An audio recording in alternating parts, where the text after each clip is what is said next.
Good afternoon. Okay, it's a joy and a privilege to be able to share the word of God with you today. I sincerely believe that today we have a word in season, and this is a word that God is speaking not only to me but to us as well. And I just wanted to also share, the staff team, a lot of us just came from a staff retreat over the last few days, and we took some time to think and reflect about our time in ministry. And so as I was reflecting on my time as a full-time youth minister, one of the most memorable seasons for me was in 2021. You see, in 2021, I was planning for the year-end camps, right? The year-end camps for RH, Elevate Camp, You see, what made this planning so memorable was the conditions that I was placed in to plan these camps. Okay, it was one of the most painful experiences of my life.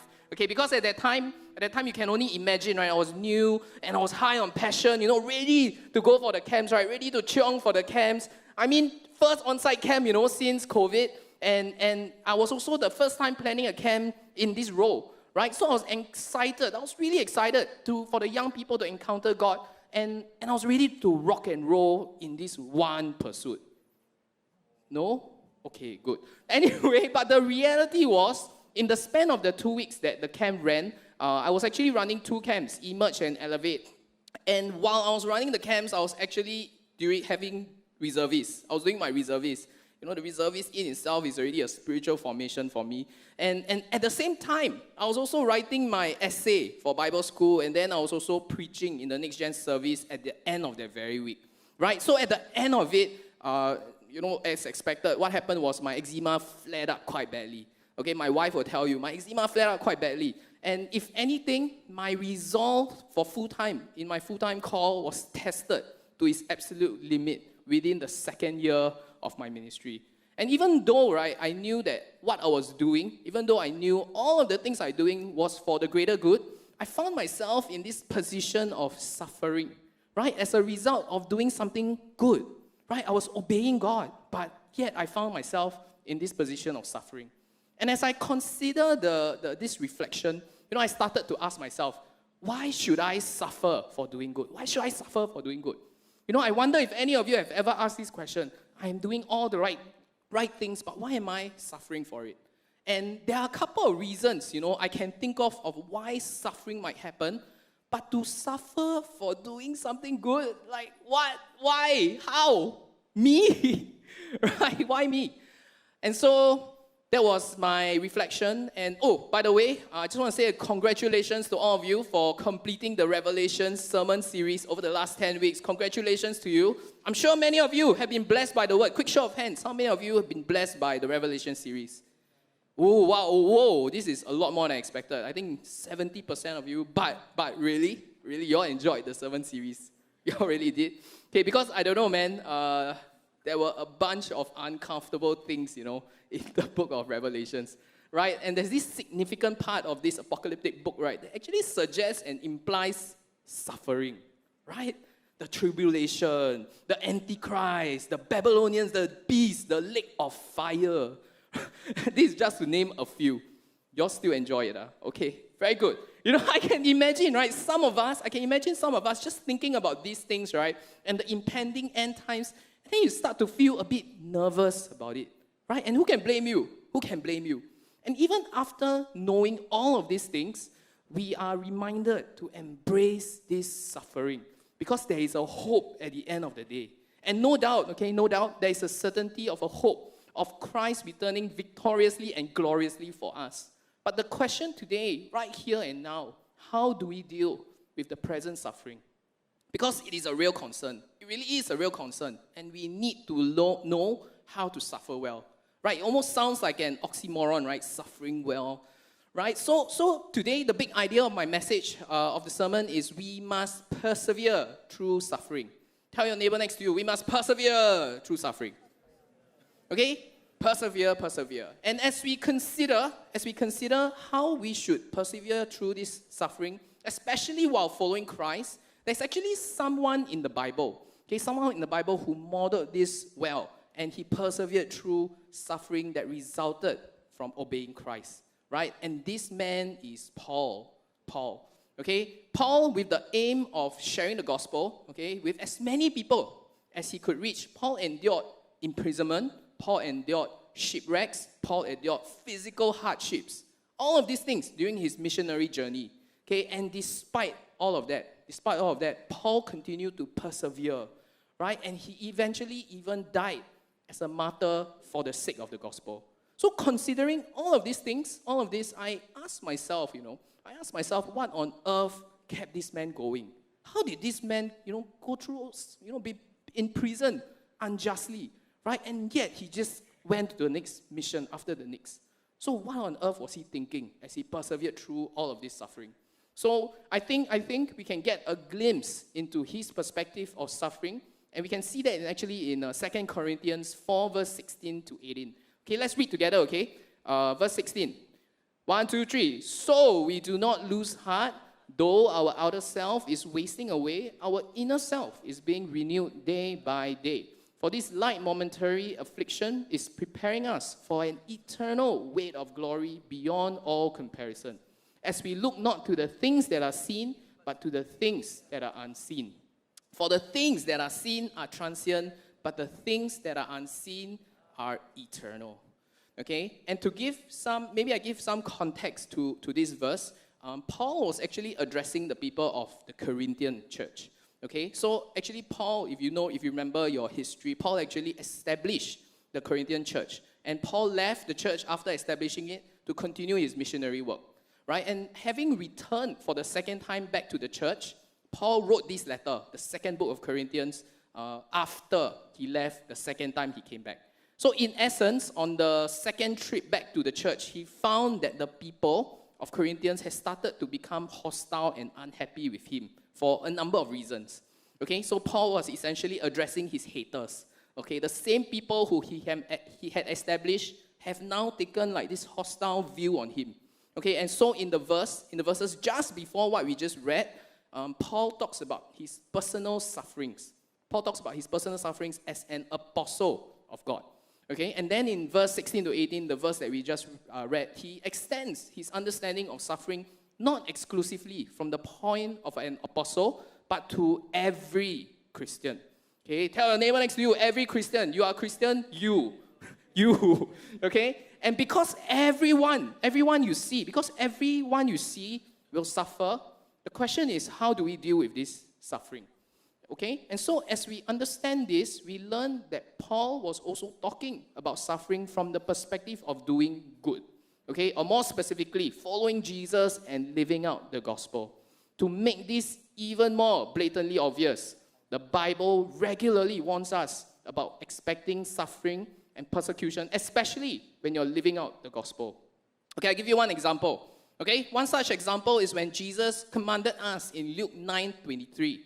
Okay, and he said to all, if anyone would come after me, let him deny himself and take up his cross daily and follow me. Okay, this is in Luke 9:23. So he clearly asks us, right, tells us to pick up our cross daily. Right, obviously, Jesus was not talking about wearing a cross, right, like putting a crucifix on your neck or your keychain. Right, he was referring to that torture device. He was referring to that torture device that exerted so much pain and torture that they actually had to invent a new word to describe that pain, right? Excruciating pain. And that was the cross that Jesus was talking about, what Jesus was referring. So Jesus here is actually using a hyperbole to warn us that if we are to follow him, then we should expect suffering on a regular basis. We should expect suffering on a regular basis. And so maybe for some of us, what that means is we may be cancelled, right? The scary word, cancelled, for sharing the gospel. Maybe you use your social media and you get cancelled for sharing the gospel there. And for others, maybe that means being ostracized and mocked by your classmates or colleagues for being a Jesus freak, right? Or even being called stupid for choosing to do what is godly, as opposed to what everyone else is doing. Okay, so if you have some preconceived notion that following Jesus means completely avoiding suffering, today I want to smash that unbiblical thought from your head. Get rid of that. Okay, because the fact of the matter is that we will all go through suffering, persecution, and tribulation. It won't be a matter of whether it happens, it will be a matter of when it happens. So when we go back to this second book of Corinthians, Paul actually helps us to see how he frames suffering and how we should look at suffering in order that we can persevere through it successfully. Okay, and I think Paul does it so well, like Paul frames it so nicely using three very contrasting thoughts or three contrasting ideas, right? And I love how he starts these verses with the words, so you do not lose heart. So you do not lose heart, right? Paul tells us, so you do not lose heart, and this is why. Then he shares the three contrasting ideas to back what he was saying to help us pick up a paradigm shift in the way we view suffering. So the first paradigm shift, it comes from verse 16, and here Paul is telling us that we don't lose heart as we suffer because, verse 16, though our outer self is wasting away, our inner self is being renewed day by day. And the first paradigm shift we need to adopt is suffering brings accelerated growth. Okay, suffering brings accelerated growth. I mean, just think about how a power lifter gets stronger. Right, a power lifter, how a power lifter gets stronger, or how a student achieves good grades, or perhaps how a person strives to build their business, right? There's this element of suffering. For the power lifter, or maybe Sister Hannah, they continuously pick up heavier things, right? They pick up heavier and heavier and heavier things, then as they strain their body, the body becomes stronger and stronger. Right, and the student who studies hard to score their A's, a shout out to all taking your A levels, rooting for you, 加油. Okay, and of course, the businessman who hustles to build their business. Right, suffering brings growth within us. Suffering will bring a growth within each of us.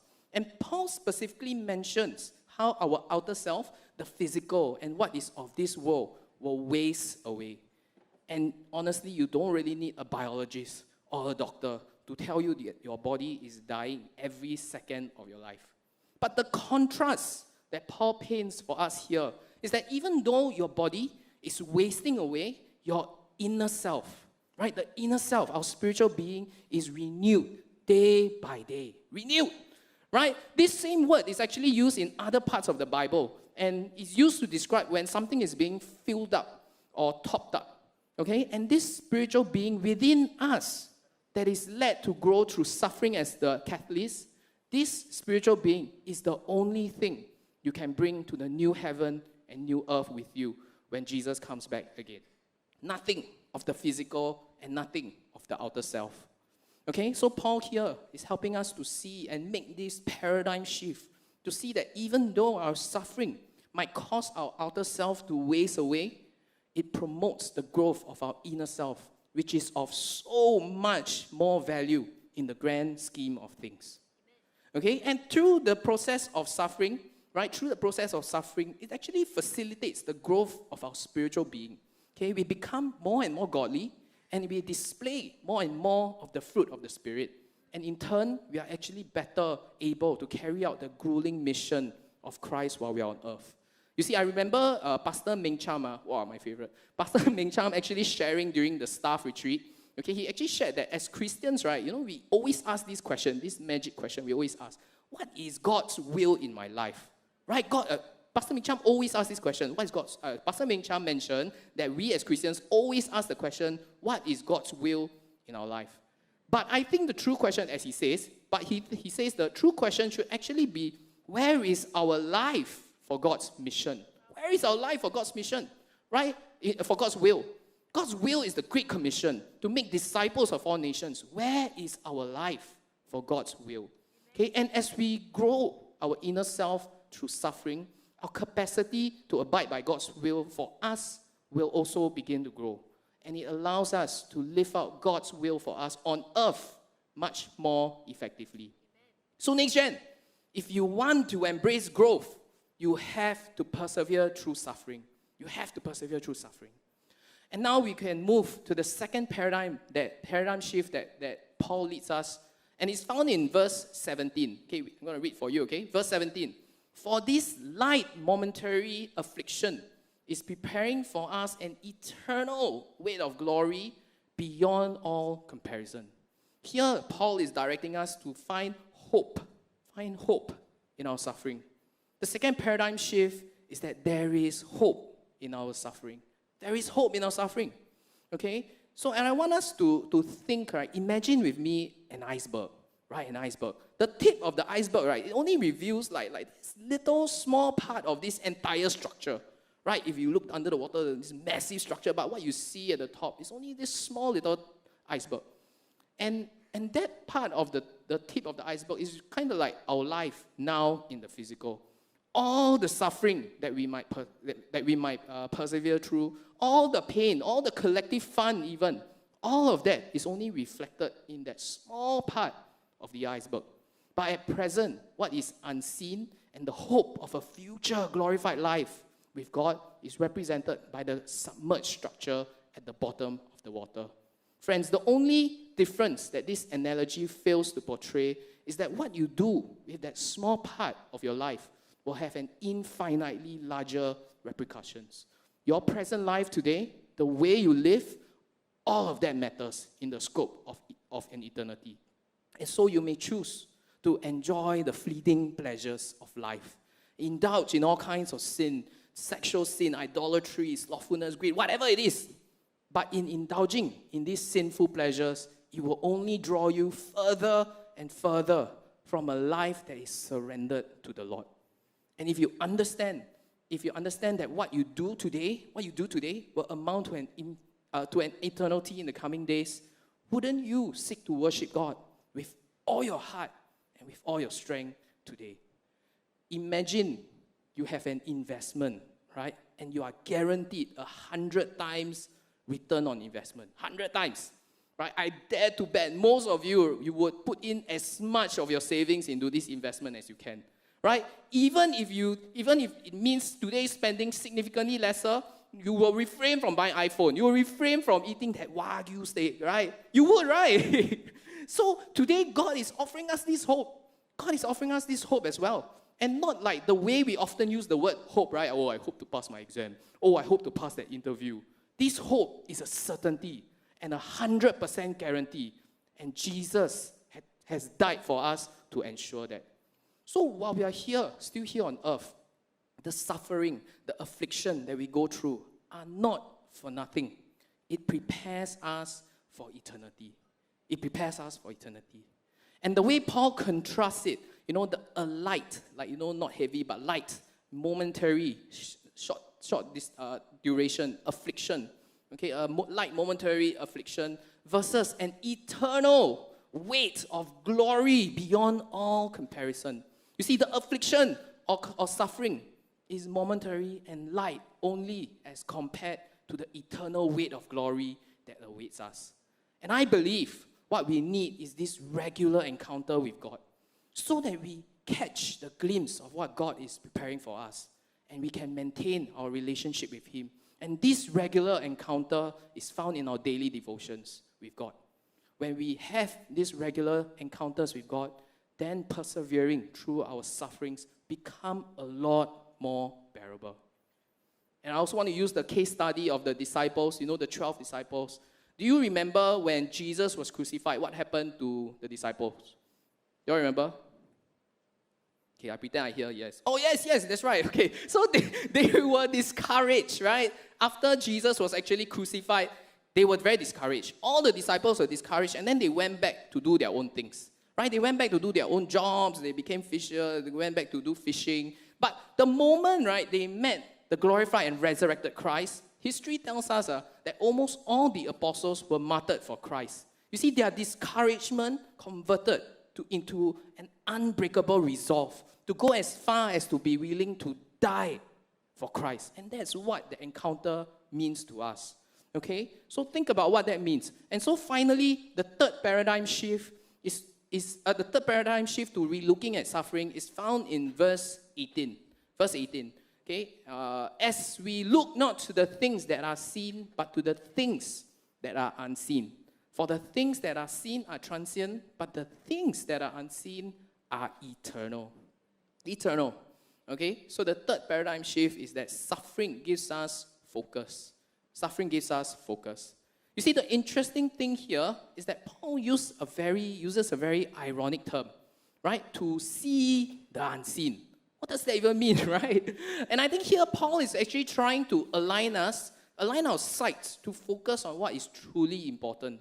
You see, suffering, right, has this effect of bring us to focus on what is important, right? As I shared earlier, you see the Corinthians, right, they were actually starting to become hostile to Paul. And one of the reasons for this hostility is actually that there were other speakers who visited Corinthians, okay? Other speakers who were more eloquent, other speakers who were more influential than Paul, okay?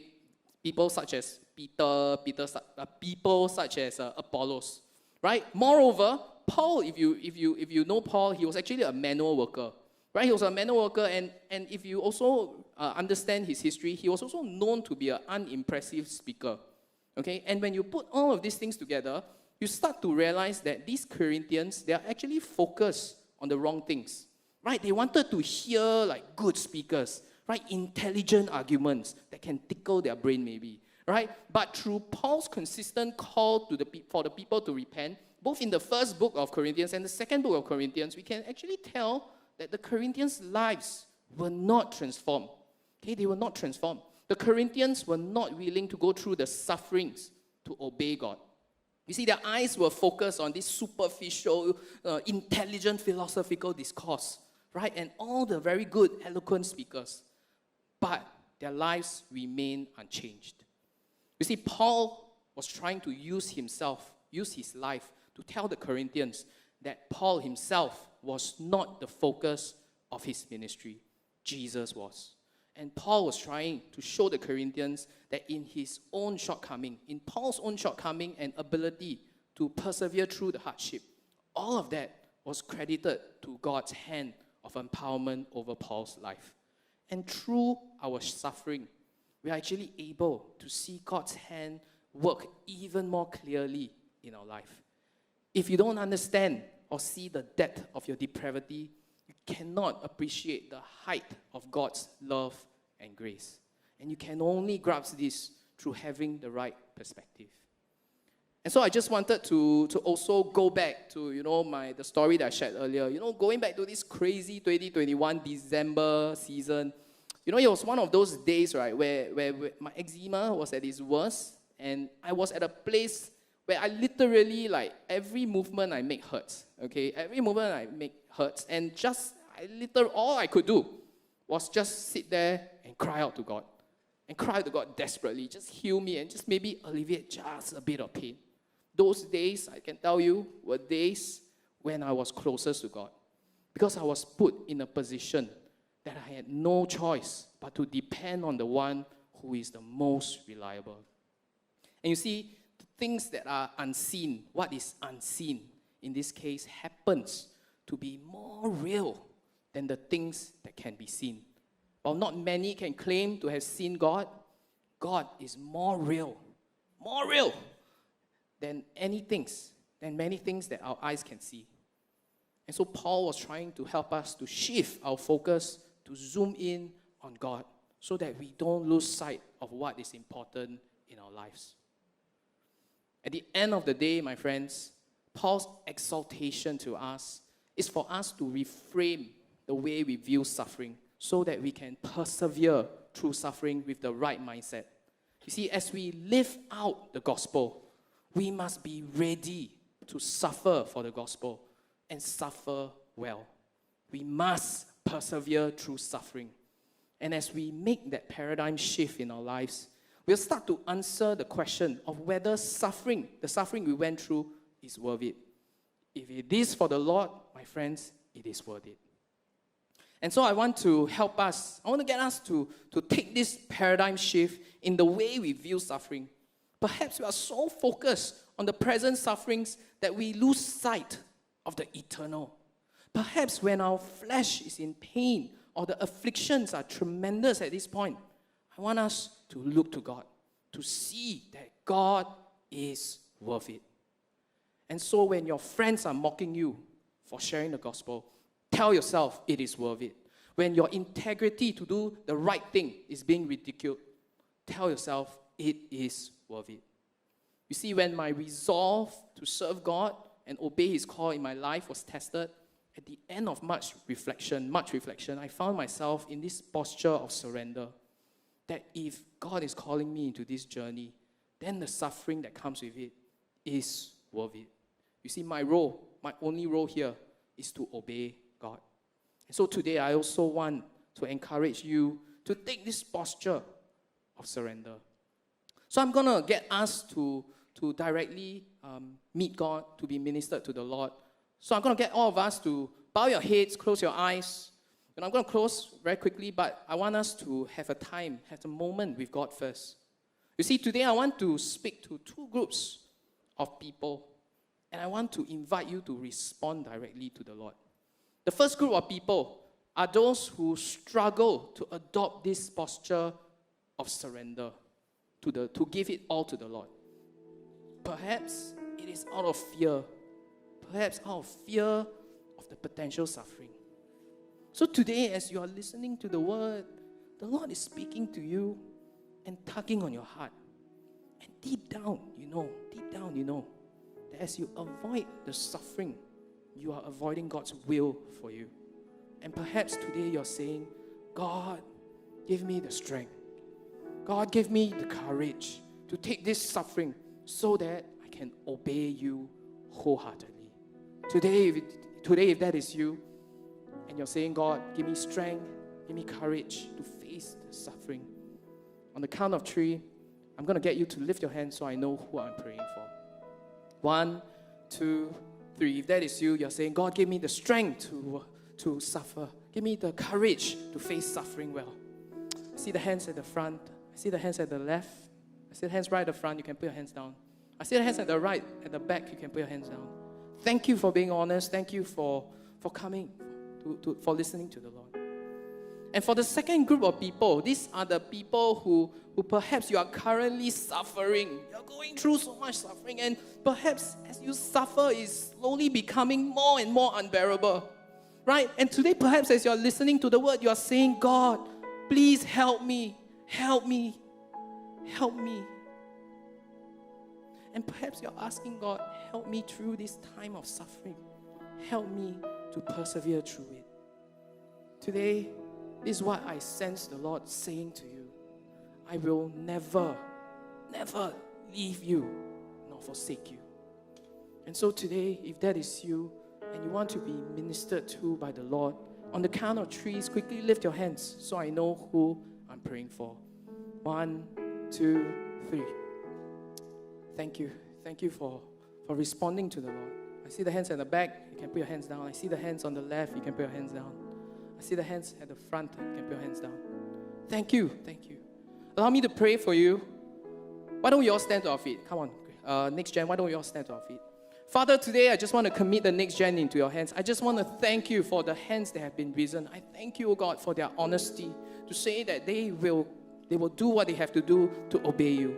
If it means, oh God, to muster the strength, the courage, Father, I pray, oh God, that you give them the strength, you give them the courage. Father, if it means, oh God, to give them the understanding or to know that your presence is here with them as they shift the paradigm, as they get this paradigm shift in the way they view suffering. Father, I pray that you will minister to them, you will speak to them. And so, God, I commit the people, I commit the Next Gen into your hands. In Jesus' name we pray, amen. The altars are open, and I want to encourage you to take this next step of faith. If you have raised your hands for either one of the 2 calls, I want to encourage you to come to the front. The altars are open right now. Just quickly come to the front. Don't look to the left and right, okay? This is between you and the Lord. I want to encourage you. Quickly make your way to the front so that you can be ministered to by the Lord. Come on, Next Gen. Let's worship the Lord.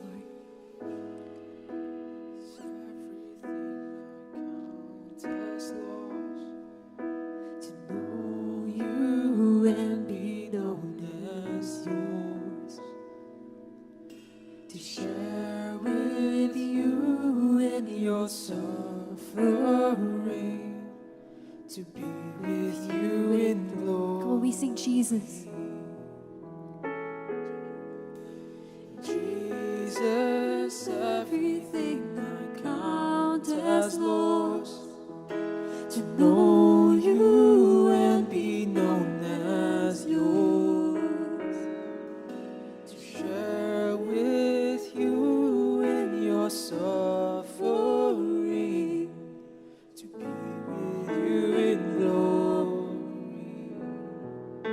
The altars are open. Again, I want to push for you to come to the front. Don't let the person next to you stop you from coming to the front. Don't worry about what the other person is going to say, because this is between you and the Lord. The Lord wants to speak to you, and the Lord wants to minister to you. And so if you really feel the urge to come to the front, I will encourage you to come to the front. And for the leaders, can I encourage you, if you see your folks at the front, if you see your friends at the front, come to the front and pray with them. Come on, Next Gen.